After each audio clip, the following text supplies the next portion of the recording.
So you get to Hamsterley, you want to do the red trails you've seen all over YouTube, and you think, how do I get there? I came a few times before I worked it out. You can take long fire roads routes that I've never used. I'm not even sure how you find it. So today I'm going to try and show you the most straightforward way I know of getting there. Straight to the top of Polty's Last Blast. It takes you to K-line, transmission, accelerator, nitrous, then back up again, so you can do section 13, special K and brain freeze, and even bone shaker if you fancy sticking a little black route in the middle. You can do the black route, that's quite easy to find. For me, there's not much benefit in the black. It's a lot of stuff that I could do at Gisborough, with the exception of Pike's Teeth. So that's a good little trail, that one, but the rest of it's just very much cross-country type sort of stuff. So from the car park, as you can see, pay station's there. Follow this way through.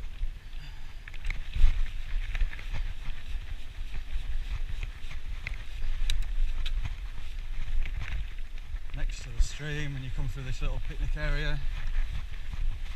Visitor centre's off to our right. Some volunteers out today. Morning. Alright. Have a little ride across this bridge. So you'll pass this Viking ship thing on the right hand side. Baby Gruffalo. And as you come to the end, you'll see the big Gruffalo. Get to the end of this path, and we're going to turn left and follow the red arrow. This is one of two ways you can get there. You can take the road, it's just a little bit more boring. This isn't a bad little warm up. So just forest track now for a couple of miles. It's a nice little warm up forest road. I think this whole thing's called the Grove Link. Correct me if I'm wrong. But it's just a forest windy path that takes you roughly to where we need to be. If you are riding down here, don't get too excited. It is a shared trail with, well, it's a two-way trail, should I say. So you could have somebody riding as fast as you coming the other way. So just keep your eyes open. So you're still following this stream up past the big tree. All just sort of single tracky, flowy stuff now. Flowy. There's no features, it's part of the red trail, but don't worry about any sort of rock gardens or stumbling upon a drop or something like that. It is just a means of getting where you need to be, so you can just take it easy. Right, we're now heading towards what's known as the Grove. There's a B&B. I've never stayed at, but it looks nice. And just past it, there's a car park. If you've heard of people who just like to come to Hamsterley, park at the Grove and head straight up, this is the way they come. When you come into the main entrance, instead of dropping down into the main car park, you take a right down the forest road until you get to this point, and in a couple 100 metres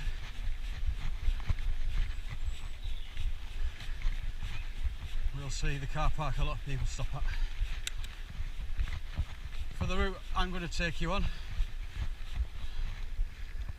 you could have started here. In fact, I'll show you.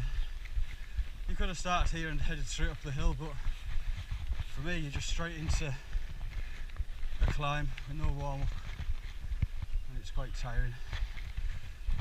So we've come Grove Link all the way through to here. We're now here, but we're not going to follow this huge forest road up. We're going to come past the Grove car park and we're going to head up this road. It's one big climb. It's quite long, steep in a couple of places, and you might feel like it never ends, but it's the most straightforward way. Morning. So we've got past the Grove car park, and literally the first road you turn, you come to, should I say, we turn right, and this is the start of the climb. So here we go, bit of a crossroads. There is a way you can get there going straight on. For the purposes of this, we're turning left until we see a particular feature which will tell us where to go to get to Polty's, because it's not signposted off this route. The first bit of that climb is one of the steeper bits of it. It flattens off here as you see the forest open out a bit. I've done probably about 2.5 miles now from the car park.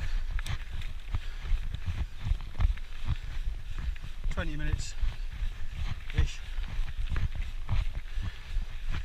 It steepens up again this as you come around this bend, and after that steady away. There's a few false summits, make you think you're there. Sign telling you to turn right. Don't do it. Ignore that one. Oh, I'm knackered. Just keep riding past. It might look like an easier way, but it's not. So, still riding up. Just past something that takes you left there, don't take that one. Straight up the hill. I've done 3 miles on my watch now from the car park. I didn't press go straight away, so it'll be a little bit more than that.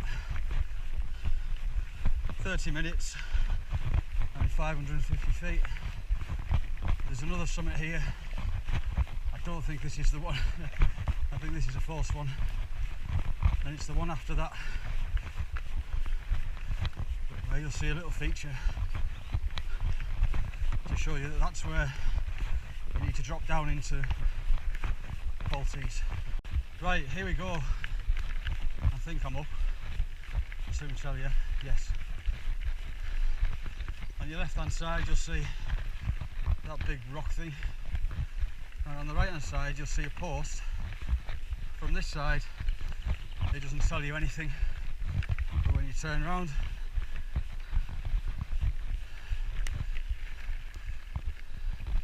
it tells you to go down there, because that is part of the Red Trail. So the actual Red Trail does a lot more of that fire road coming from the other direction. This is a good place depending on what you want to do. If you want to drop into Polty's and you know it, and you just want to get a bit of momentum to drop in, and you want to rest here. If the weather's bad, or you want to go down and have a look first, I'd suggest make your way down here, have a little look. On busier times there's often maybe a couple of groups of riders waiting to go down, but I've never really seen more than that. So that's it. To that point for me, 3.5 miles. It'll be slightly more because, like I said, I didn't press my button straight away. It's taken me 35 minutes and 675 feet of climbing, and that gets you right to the top of the headline, I suppose, Red Trails at Hamsterley. This is where you'll hit 5 trails all in a row. There's a little bit of climbing in the middle, but not a lot, and it takes you right back down to the bottom.